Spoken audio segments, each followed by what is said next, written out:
Magandang araw po sa inyong lahat, mga ka-senior. Ito na naman tayo sa Senior Hour. Ako po muli ang inyong lingkod, si Manong Joe Saldariaga, at welcome sa isang makabuluhang kwentuhan dito sa Senior Hour. Ngayong tagulan, hindi lang po tao ang apektado ng mga pagbaha at sakuna.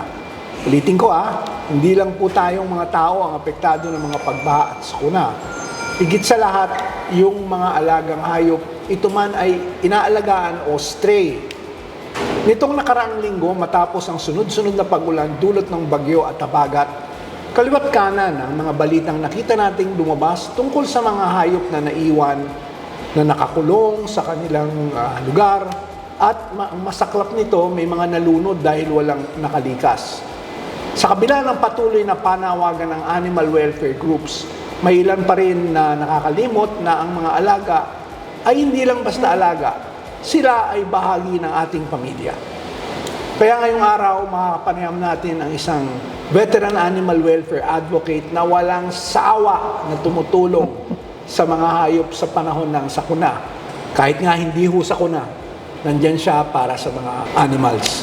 Walang iba kundi si Ms. Rina Ortiz, ang CEO at co-founder ng Biyaya Animal Care. Rina, it's certainly a pleasure to have you here in Manong Joe, and maraming salamat for having us. Dito po sa pagsama sa amin ngayong araw, may unang tanong ako. Ano ang pinakakaraniwang kaso ng animal neglect at abandonment na nai-report o nabalita na sa ating mga animal welfare advocates? Meron yung hinahampas na tubo, isang tanod na sinisilo niya yung mama dog, na meron mga, kasi bagong panganak, meron din yung mga pusa na tinatali, tapos dinadrag sa tricycle. Iba-iba yung mga pusa na pinapakain sa sawa. So, iba-iba, various kinds of animal cruelty. There's also the people na iniiwan yung mga aso like this time sa loob ng cage or nakatali at nalulunod. So, yung nakakalungkot dyan is sana pinakawalan na lang nila para may chance sila mag-survive. Sila mismo ang maghahanap ng paraan nila. Yun. So, bakit sa tingin mo nangyayari pa rin ito? Ako, I really feel very disturbed. Given that we're in 2025, we're supposed to be human people that, should understand these things. Pero meron pa rin yung, sorry for the term, yung parang hindi nakakaunawa o barubal pa rin sa pagtrato ng hayop. I think combination po yon. Like yung mga malapit sa Pasig, for example, hindi dapat sila nakatira dyan, for example.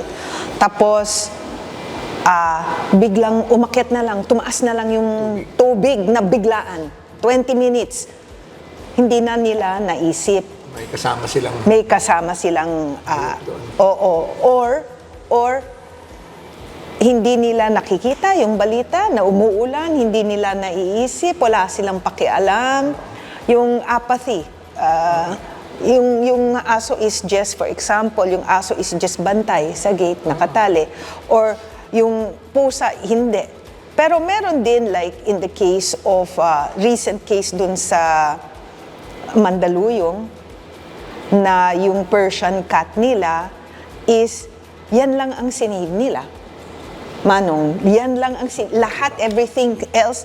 Pero that's one case in thousands. Yeah. Diba? So, I think hindi sila aware, hindi nila iniisip, pangyayari sa kanila yan, never nagbaha sa lugar nito noon, ngayon nababaha, yung mga ganun po.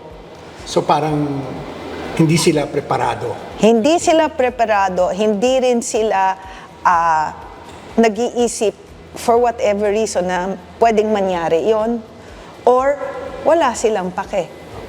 Kasi sometimes when we're going can we get the dog? Hindi, bantay ko yan. Even if, may bahanan ng gano'n na ayaw pa nila. May ganun din po. So they'd rather risk the safety of the animal. Correct. Correct po. do something to save the animal. Yes po. Nakakalungkot, ano? Yes po. Paano dapat isama rin sa disaster preparedness itong mga alaga? Ano ang basic na hakbang sa tingin mo para makabuo ng evacuation plan para sa kanila? Okay, so nakasali na po yan sa rules ng isang each munisipyo, no? So the evacuation center should have a separate evacuation for the animals. And in some municipalities, pwedeng kasama yung mga animals sa tao. In the case of Mandaluyong, sa top ng evacuation center. But it's still not completely practiced. At the barangay centers and at the barangay level, hindi pa nagdi-disseminate or nagtuturo ng animal welfare, even just animal welfare. Bukod pa doon yung in cases of disaster. So, these are all things that need to be explained thoroughly. Kaya we're also trying to be meeting with the Secretary Angara next week, where we are proposing a curriculum on animal welfare. Kasi yung iniisip namin, baka yung bata na ang magkukulit sa parents.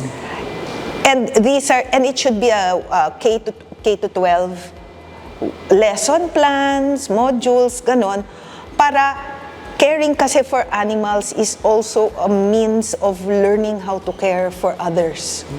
Not just, and sometimes people are hurt with other people. So talagang yung animal ang nagiging open caring space kasi hindi sila matatanggihan, hindi sila, they can love them freely without getting hurt. So, compassion, animal welfare is human welfare. Yan ang hashtag namin kasi when you learn to be kind to an animal, you learn things about yourself. Na, kaya ko po pala to. And you can extend it now to other people. Ako nga rin compassion humanizes us. Correct. It makes us really appreciate who we are as a person. At pag nag-aalaga tayo, actually we're doing ourselves a favor. Correct. Because it opens our soul to loving another being without any conditions. So ako yun palagi nasa isip ko. That's why when we started conceptualizing Katropa, when I saw that I guess there was a need to really look into the animals inside the compound, yun yung naging guiding light ko, ika nga, the main mission that I had at that time. So, mabuti naman, with the help of the Meralco employees and the volunteers, nabuo namin itong programa.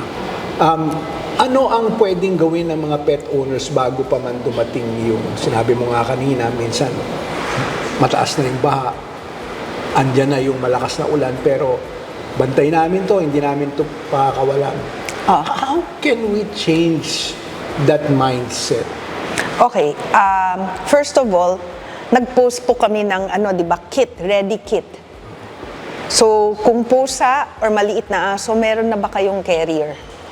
Or kung aso, leash. No? Do you have a second floor? Know where you need to go to kung may baha na. Right? The problem is people stay in their houses to protect nga their property. That's the biggest problem. No? And they're so worried na the least priority is often the animal. So, have food like you would prepare for your own baha as a human. What is the need of the cat or the dog? Where's your evac plan? Where are you going to go? Where can you put the animal kung hindi na? And ngayon, sobrang sanay na yung tao sa baha. Right? Para second nature na. Second nature na. So, may practice na po kayo. Alamin nyo na yung kailangan yung alamin. Yeah. May mga panawagan kasi hindi natin talaga rin na may iwasan. May ilang tayong mga kababayan, sad to say, medyo pasaway. Hindi pa rin nakikinig kahit may information na ano yung sa tingin mo dapat mapanagot yung mga nag-a-abandon sa alaga nila, lalo na kung ito ay purely dahil sa kapabayaan. Sa tingin mo, dapat ba na i-augment pa yung kasalukuyang batas para protektahan ang mga alagang hayop at gayon din yung mga stray animals? Yes, dapat. Dapat managot po sila kasi that is still a life. And the manner in which they die can be a cruel, nalulunod, na maski na hindi sinasadya, right? It's still a very difficult way to die. Malulunod ka, you got burned, things like that. So, I think, why? Bakit kailangan? Para alamin nyo rin na you need to respect. Yan ang problema po namin ngayon, Manong Joe. There's no respect for life, very little respect for life, very little respect for nature, kalikasan, lahat. Parang it trickles down. And we really need to understand. And unfortunately, the only way is masampulan. A few samples. Unfortunately, that's the only way we learn. Sad to say. And of course, to implement what is there in the law. Correct. Yan ang pinakamahirap. Ang ganda-ganda ng batas namin, di ba? Ibang batas ang ganda. Sasabihin pa, we're ahead of Vietnam, we're ahead of ganito. Animal welfare, Kaso lang, wala siyang implementation, wala siyang enforcement. So, pag ganon, wala din. So, mahaba pa laban. Yes. We still have a few steps ahead. We have a few steps ahead. Bilang animal welfare advocate, ano ang message mo sa lahat ng pet owners, sa lahat ng mga kababayan natin, lalo na yung mga nag-aalaga sa strays sa kanilang community ngayong panahon ng tag-ulan? Okay, yung mga nag-aalaga ng strays, please, kung pinapakain ninyo, pakapunin nyo rin. Please, napaka-importante yan. And it's for yourself also kasi, like yung pusa, mabilis lang sila dumami, right? So, pati para sa budget mo, ipakapon, madaming mga free kapon, madaming mga low-cost kapon, you can reach out to many people to help sponsor for that. So, that's for the strays. And even for your own animals, maski na sinasabi mo, nasa loob lang ng bahay po yan. No, ipakapon na namin. At yung pinaka-importante din is ibakuna namin, yung pinaka-minimum is anti-rabies. Kasi meron kaming actually, we have a rabies crisis sa Pilipinas ngayon. So we really need to kapon para ma-control yung population at kailangan na anti-rabies. Now, for the pet owners, anong kailangan yung ihanda? Carrier, leash, vaccination records. Kasi alam ko, yan ang parating na nasusunog, nababasa. So take a photo of your vaccination records kasi I'm sure yung cellphone nyo hindi nyo iiwanan. So yun, and then always have water and food in case. Naku, maraming salamat, Rina, for this very productive conversation with you. Ako may iiwanan lang ako mga kaliwanag na quote. Hiramin ko lang ito kay Anatole France. Sabi niya, until one has loved an animal, a part of one's soul remains unawakened. Papahiram ko po sa inyong lahat yung hiniram kong quote na yan. So mga ka-senior, napakalinaw ng atin na pag-usapan. Ang mga alaga po natin, aso, pusa o anumang hayop ay hindi ho laruan. Sila po ay buhay na nilalang na marunong magmahal, matakot, masaktan. Kaya sa tuwing may sakuna, huwag po natin silang kalimutan. Gaya ng paghahanda natin para sa ating mga sarili, sa ating mga pamilya. Dapat ganun din sa kanila. At higit sa lahat, ang pag-aaruga sa ating mga mahal na hayop ay hindi natatapos kapag tag-ulan. Araw-araw po natin silang mahalin, araw-araw po natin silang kalingain. Alaga man natin o stray animals man ito. Hanggang sa susunod nating kwentuhan, ito po ang inyong lingkod, Manong Joe Dariaga.